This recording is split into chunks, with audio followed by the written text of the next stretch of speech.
Radio Now 100.9's Indy Connection with Emily Metheny.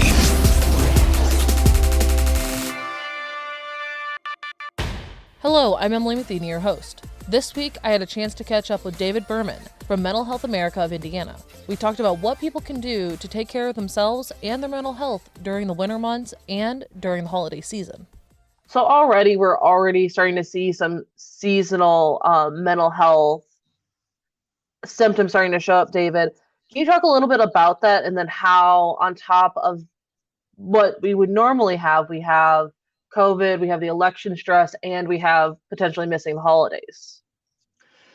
Right, which is, in my mind, that is almost, if you look at all of the external influencers right now, and you're absolutely right, this is the time of the year that we typically have the seasonal blues or the holiday blues and seasonal depression.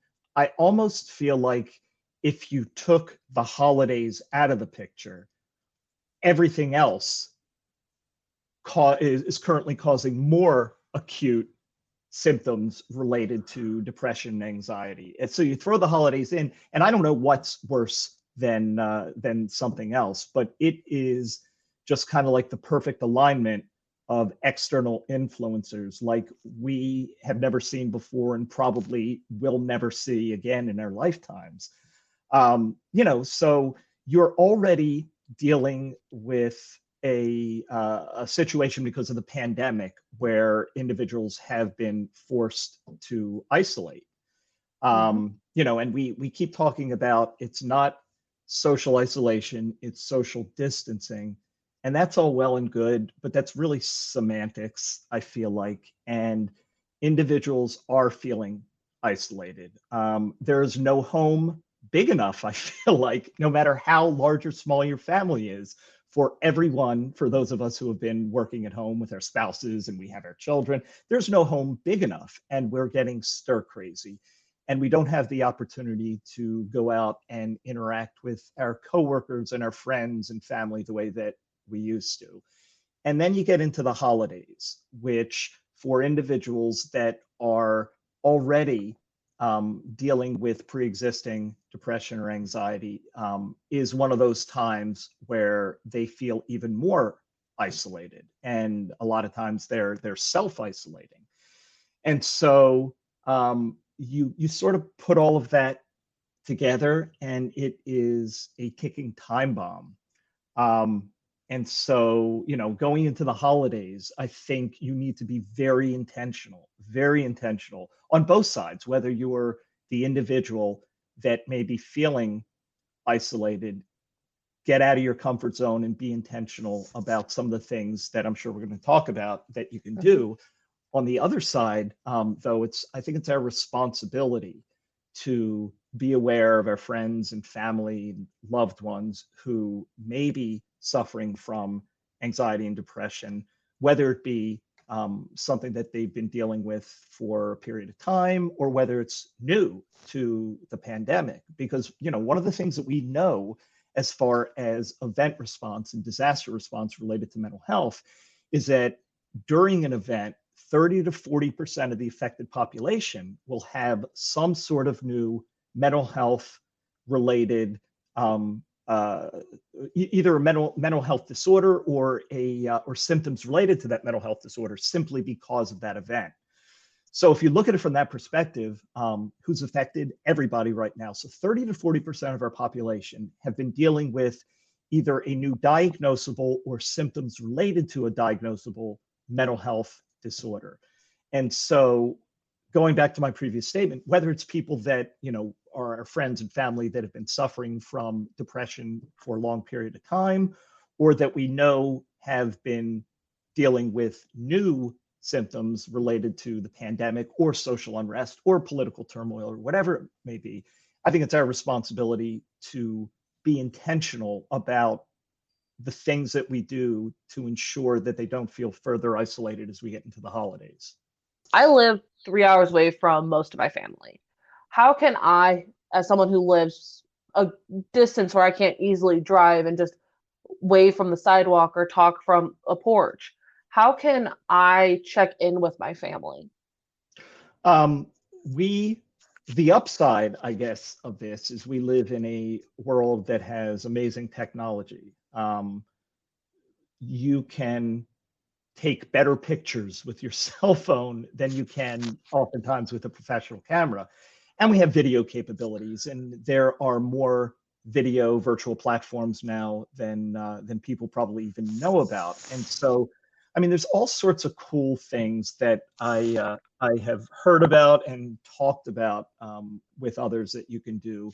Where you can have that virtual Thanksgiving or Christmas or Hanukkah or whatever celebration that you do during the holidays with folks, where you set up that virtual technology ability, whether it's computer or cell phone or whatever it may be, and sit down and eat together.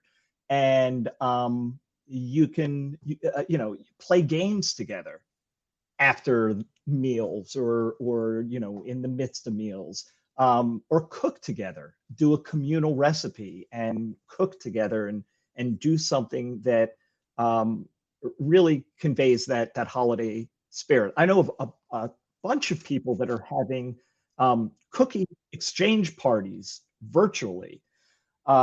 You can do one of the things that we've talked about as far as work goes. We always have a Christmas lunch that we do, and the thing I personally look forward to the most is white elephant gift exchange. It's my wife and her was a Secret Santa. We do a white elephant gift exchange, which is incredibly fun, where you're stealing gifts from each other. And I think that's the best thing ever. So how do you do something like that virtually? And so we're talking, as far as leadership goes, trying to figure out what that might look like, where somebody picks somebody else's name and you send a gift to them, and then you can virtually steal it and we mail it. I don't know exactly what that's going to look like, but my point being, there are ways we can creatively do things using some of the technology that we currently have.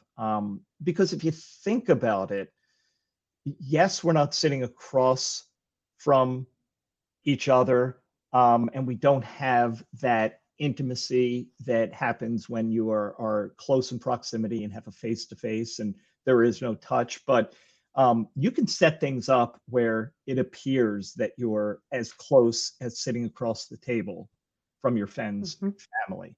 But I guess the other point in that, to your question, is just regularly check in on folks. We were back in March, April, I think, as a society, continually checking in on our friends and our family and our loved ones.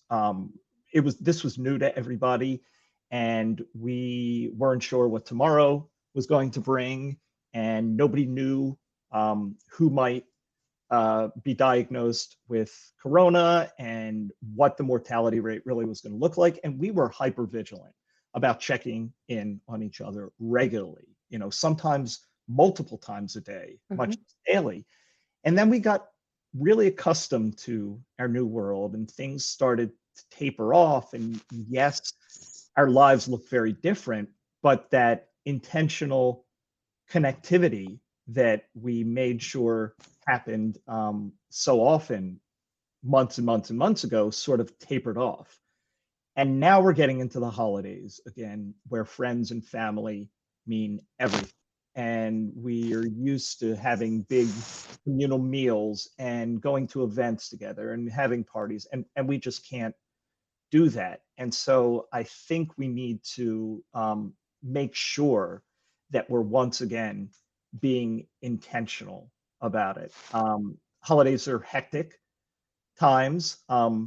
In normal circumstances, I think it'll probably be less hectic now. Who knows what holiday shopping is going to look like, whether people are going to be doing most shopping online. I am, in the best of days, an online shopper. I hate going shopping for the holidays.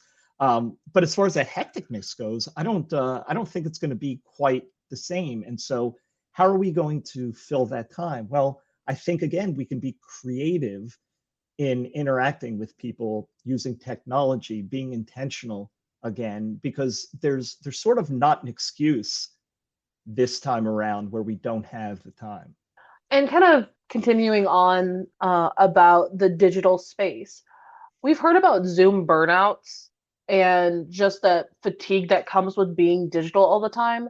What can people do to kind of help themselves when it comes to the digital burnout?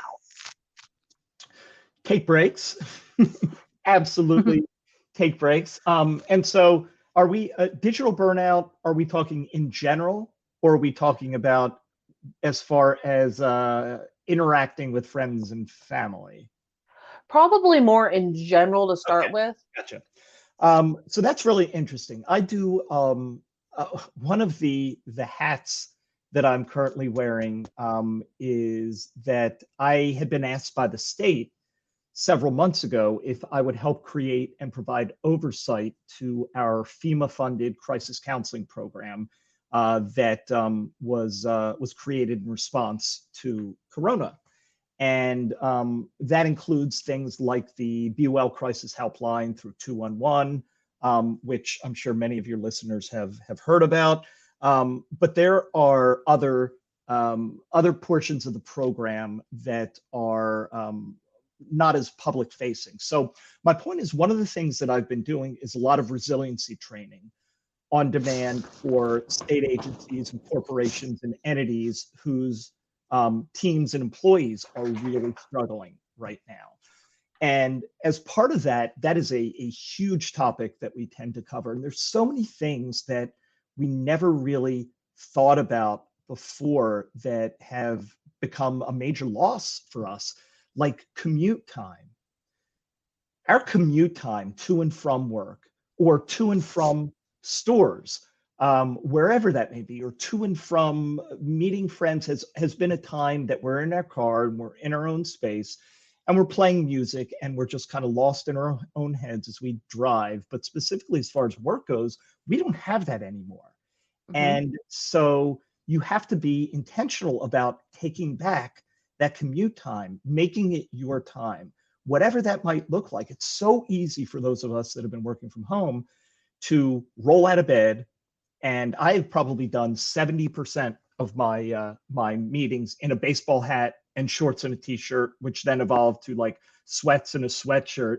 And so you can go from being in bed, hop in the shower, brush your teeth, whatever, your morning routine, and be at work within 15 minutes at times from the moment you woke up. And Mm-hmm. so you need to take back that commute time and do stuff that is just for you, whatever that might look like.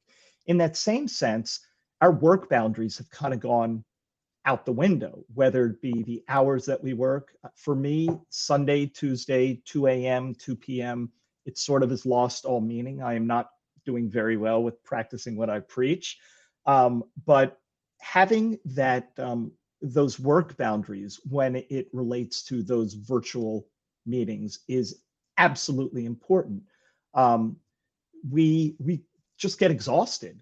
I mean, physically exhausted, sitting in front of a screen for meeting after meeting after meeting all day. And so I find that I will turn my camera off and get up and just walk around, pace, whatever, some sort of movement. Try not to schedule back to back to back to back virtual meetings. I know sometimes that's impossible, but we need to take a break. That's more than 30 seconds to run to the bathroom and grab another cup of coffee. I mean, we need to decompress. It is sitting in front of that glowing screen as well, nonstop, is tough on our eyes. And whether it be from a physical or a mental standpoint, I mean, it's super, super important. Making your space your own, the same way that you would have an office, making your space your own, and trying to avoid having all those background distractions. And, as we were talking earlier, pets, Mm-hmm. running back and forth. And we have kids that are at home, and we have spouses, and it's, I've seen it all. I have seen stuff in the background that I was in a meeting with someone whose husband was doing some renovations in the house, and we were in the middle of a meeting, and he walked behind her with a sledgehammer in his hand. And I was like, what's going on here? But we see all those distractions, and so it is really hard. It's exhausting enough sitting in front of our computer and having these virtual meetings and having virtual work interactions enough without having all the distractions around us. And so trying to make sure that we shut things off in between meetings, even if it's just for 15 minutes, so we can sort of decompress and get up and move. And when it's nice, get outside and do the things that are important to you. That's, kind of where self-care comes in. And whether it's related to work and that type of environment, or whether it's related to the holidays and the stress that comes with it, or whether it's related to the holidays and feeling isolated. Self-care is so important, and self-care is about intentionality so often. Resiliency is about intentionality. We do so many things unconsciously to take care of ourselves or to take care of others that we don't even think about. It's just part of our routine. And so it becomes meaningless to us from that self-care perspective. And we have to be aware and cognizant of those things that we do that mean something to us, whether it's getting up and taking the dogs for a walk, or being intentional. So being intentional about taking a walk. So I had a conversation with someone recently who said that she and her husband go on an intentional walk on a daily basis back when it was warmer, where it's not about exercise and movement. It's not about just getting outside, but it's more about being aware of everything around them, where they're just taking it all in and letting everything else go. And so that intentionality and making sure that we are doing things that are meaningful to us, identifying what those things are, doing the things that are meaningful for us, and then doing the same for others. Being aware, going back to the feeling isolated during the holidays, figuring out what is important to those folks. We all communicate in different ways, and we all take care of ourselves in different ways. And our tendency is to want to provide support to others the way we want to be supported. And that's so easy to say, oh, well, people communicate differently. People want different things. But being intentional about doing those things, even if they're not things that are meaningful to us, makes all the difference in the world. And so, whether it's intentional about taking care of yourself, whether it's intentional about taking care of others, supporting others, you need to do that. You need to be aware of it and make sure that that you're doing it on a daily basis. Otherwise, the way things are right now, you become overwhelmed, and you don't necessarily realize that you're as overwhelmed as you are until one day you wake up and you are literally drowning. And if you do wake up and you feel that overwhelmed and that you're drowning, what can you do? Well, I guess the first thing is really to your point there, is to try to be more aware of your feelings. We need to recognize, and that's really hard sometimes because we have blinders on and we don't see the gradual change in our mood or our feelings. And so being aware of how we're feeling and recognizing any of those changes, even if they're subtle. So then what do you do? One of the best things you can do, one of the most important things, is reaching out to somebody, understanding that that we as human beings are all vulnerable, but that doesn't make us weak. And every one of us is, I keep hearing, and I think we've all heard the "we're all in this together" slogan over and over and over again. And we are all in this together, but we're all navigating it at a different pace. And so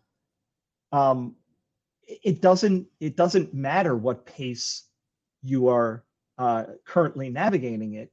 And it doesn't matter if everyone around you seems like they're handling everything fine and you're not. That doesn't make you weak. There's nothing wrong with that.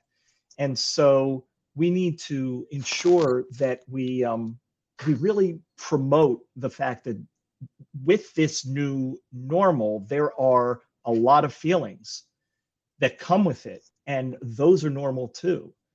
Being stressed and feeling anxiety and even sadness right now is a normal reaction to an abnormal situation.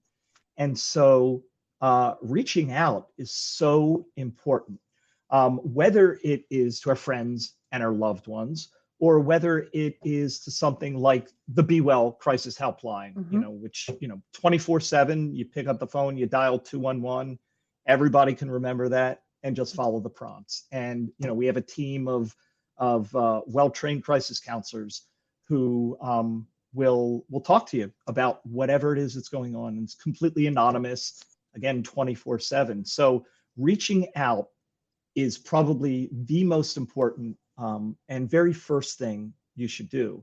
And if you don't feel comfortable reaching out, again, it's do something to take care of yourself that is going to make you feel like things are a little bit more normal, and recognize that you're not alone, that so many of us are feeling the exact same way, whether you know it or not. And that we're in a place now where we need to be more caring, more understanding, more supportive of each other than we ever have before. And so, whether going back to your original point, whether you're feeling that way or you recognize that somebody else is feeling that way, it's a two-way street. Reaching out to someone else for support, reaching out to support someone else, is probably the most important thing you can do. As we start to wrap up, what else can people do to support each other?